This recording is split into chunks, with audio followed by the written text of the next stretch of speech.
Hello student, आज हम लोग कवर करेंगे आवर इन्वायरमेंट के सारे इम्पोर्टेंट एमसीक्यू। एमसीक्यू स्टार्ट करने से पहले अगर कि आप हमारे चैनल पर नए हैं तो इसे सब्सक्राइब कर लें, क्योंकि मैं इसी तरह की और भी वीडियोस आपके लिए लाता रहूँगा। चलते हैं अपने पहले क्वेश्चन की तरफ। विच of the following is an abiotic component of an ecosystem? इनमें से कौन है जो अबायोटिक कंपोनेंट है इकोसिस्टम? हम जानते हैं abiotic means non living, biotic means living. तो अबायोटिक कंपोनेंट जैसे बैक्टीरिया, बैक्टीरिया क्या है? लिविंग है। प्लांट, प्लांट भी लिविंग है। फंगी, फंगी भी लिविंग है। ह्यूमस, ह्यूमस का काम क्या होता है? ये सोइल को फर्टिलिटी देता है। ये क्या है? नॉन लिविंग है। तो राइट आंसर क्या हो जाएगा जी? D, humus. अब हम नेक्स्ट क्वेश्चन की तरफ मूव करेंगे। Which of the following belongs to category of primary consumer? इनमें से कौन जो है प्राइमरी कंज्यूमर की कैटेगरी में बिलोंग्स करता है? Eagle and snake, eagle snake तो कार्निवोर है। Grasshopper and cattle, snake and frog, water and beetle and fish. Grasshopper और कैटल, ग्रास होपर और कैटल जो क्या है जी, वो आपके प्राइमरी कंज्यूमर से बिलोंग करता है, बिकॉज दे आर हर्बीवोर्स। अब फर्दर मूव करते हैं आगे, हम लोग आगे की तरफ। Food web helps in, food web हमारी मदद करता है providing alternative pathway of food availability, checking the over population, ecosystem stability, ecosystem का स्टेबिलिटी देता है। D, all of this. तो इसमें से सारा ही फूड वेब जो है काम करता है, तो इसका राइट आंसर हो जाएगा ऑल ऑफ दिस। अब हम लोग नेक्स्ट क्वेश्चन की तरफ मूव करते हैं। Question number 4। As it travel along the food chain, the concentration of DDT, जब हम फूड चैन के along मूव करते हैं तो जो कंसनट्रेशन है DDT का वो क्या होता है? इंक्रीजेस, बढ़ता है। रिमेन कांस्टेंट, कांस्टेंट रहता है। डिक्रीजेस, घटता है। Fluctuated randomly. तो इनमें से जो राइट आंसर हो जाएगा, जैसे ही हम मूव करते हैं फूड चैन की तरफ, तो जो कंसंट्रेशन होता है डीडीटी का वो क्या होता है जी? बढ़ता है। वो क्या होता है? बढ़ता है। तो इनमें से राइट आंसर क्या हो जाएगा? ए। अब क्वेश्चन नंबर 5 देखते हैं हम लोग। Shorter food chains provide more energy, less energy, same energy, any of this. देखो, जितना ज़्यादा छोटा फूड चैन होता है उतना ज़्यादा क्या होती है जी? एनर्जी प्रोड्यूस होती है। ठीक है, तो इसमें 5 का क्या हो जाएगा? 5 का ए आंसर हो जाएगा, राइट। अब आगे बढ़ते हैं क्वेश्चन नंबर 6 पे। In a grazing food chain, primary consumers herbivore represent. Grazing food chain में प्राइमरी कंज्यूमर को रिप्रेजेंट किया जाता है T1 लेवल पे, T2 लेवल पे, T3 लेवल पे, T4 लेवल पे। हम जानते हैं T1 लेवल पे प्रोड्यूसर होता है, मीन्स ग्रास। T2 पे हार्बीवोर्स होता है। T3 पे सेकेंडरी कार्निवोर्स होते हैं और T4 पे टेरसरी कार्निवोर्स। तो इसका राइट आंसर क्या हो जाएगा जी? तो T2 हो जाएगा। T2 is right answer. Question number 7। Which of the following does not help in protecting our environment? इनमें से कौन है जो हमारे इन्वायरमेंट को बचाने में मदद नहीं करता है? Crop rotation, treatment sewage, deforestation, judicious use of fertiliser. तो इसमें से कौन हो जाएगा जी? डिफॉरेस्टेशन। डिफॉरेस्टेशन मीन्स जंगलों को काटना ज़्यादा से ज़्यादा। फर्दर क्वेश्चन की तरफ मूव करते हैं, आगे बढ़ते हैं। Question number 8।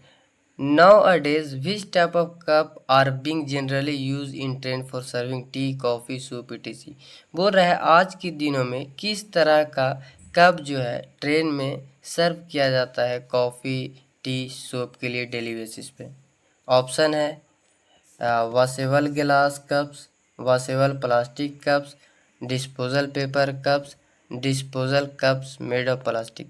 तो इसका राइट आंसर हो जाएगा सी, डिस्पोजल पेपर कप्स। अब हम लोग नेक्स्ट क्वेश्चन की तरफ मूव करते हैं। Question number 9। Greenhouse gas produce by incomplete decomposition by anaerobically methanogens is CH4, methane, CFC, chlorofluorocarbon, CO2, carbon dioxide, N2O। तो ये किससे होता है जी? तो CH4 मीथेन, CH4 मीथेन से राइट आंसर हो जाएगा A. Question number 10। of the total amount of energy that passes from one trophic level to another in food chain about 10%। हम जानते हैं कि एक ट्रॉपिक लेवल से दूसरे ट्रॉपिक लेवल पे 10% एनर्जी मूव होती है। इसे हम क्या कहते हैं? Transpired, burnt in respiration, stored in body tissue, lost heat. तो ये जो 10% वो ट्रांसपोर्ट होती है वो क्या हो जाती है? किसी भी टिश्यू की बॉडी में क्या हो जाती है? स्टोर हो जाती है। ठीक है, तो इसका राइट आंसर हो जाएगा सी। राइट आंसर हो जाएगा सी।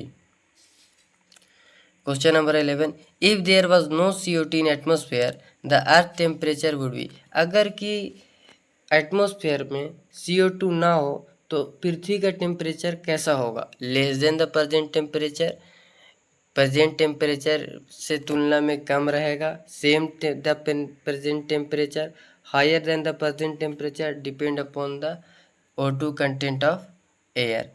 तो 11 का जो राइट आंसर हो जाएगा वो हो जाएगा आपका A, less than the present temperature. Present तापमान से कम रहेगा temperature. Next question, question number 12। Question number 12 की तरफ मूव करते हैं। In the following groups of material which groups contain only non biodegradable item.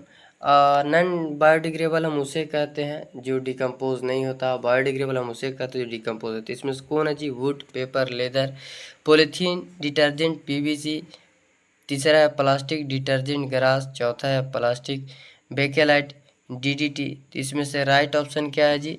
इसमें से राइट ऑप्शन है डी। डी जो है आपका वो राइट आंसर है। ठीक है, डी आपका जो है राइट आंसर है। Question number 13, in the given figure the various trophic level are shown in pyramid, at which trophic level the maximum energy available. मैंने बताया था कि shorter the food chain greater the energy. जितना food chain shorter रहेगा वहाँ energy क्या होगी? ज़्यादा होगी। तो इस फूड चैन सबसे ज़्यादा शॉर्टर किस में होगा? T1 में होगा, इसलिए एनर्जी भी सबसे ज़्यादा कहाँ होगी? T1 में होगी। तो इसका राइट आंसर क्या हो जाएगा जी? T1 हो जाएगा। ओके, नेक्स्ट क्वेश्चन की तरफ हम लोग मूव करते हैं। Question number 14, which group of organisms together do not constitute a food chain? Grass, lion, rabbit, wolf, plankton, man, hawk. Third है wolf, grass, snake, tiger. Four है frog, snake, eagle, grass, grasshopper. तो इसका जो right answer हो जाएगा वो हो जाएगा C. C is the right answer. Question number 15 है, fish that feed on zooplanktons is a. Fish जो जू प्लैंक्टन्स को खाते वो क्या है? प्राइमरी कंज्यूमर है, सेकेंडरी कंज्यूमर है, टर्सरी कंज्यूमर है, डिकम्पोजर है। तो ये क्या है जी? ये जो है आपकी ये है सेकेंडरी कंज्यूमर। ये क्या है? Secondary consumer. आज के लिए इतना ही। नेक्स्ट क्लास में हम लोग और भी ये जो MCQs है उसे कवर करेंगे। अगर क्या आपको ये वीडियो पसंद आई हो तो लाइक करें, सब्सक्राइब करें मेरे चैनल को। That's all, thank you.